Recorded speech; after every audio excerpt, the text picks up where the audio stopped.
বাচ্চার মেধা শক্তি বৃদ্ধি পাবে।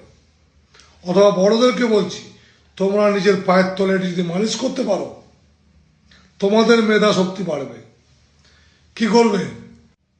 একটা বাটিতে 1 চামচা সর্ষের তেল নেবে এবং 1 চিমটি সিন্দুক নুন অর্থাৎ সন্দব লবণ একসঙ্গে মিশিয়ে যদি পায়ের তলায় মালিশ করা যায়, তাহলে বাচ্চা কেন, বাচ্চা থেকে বুড়ো সবার এই বোধ শক্তি খুলে যায়। তা সবাই করতে পারেন এই ক্রিয়া।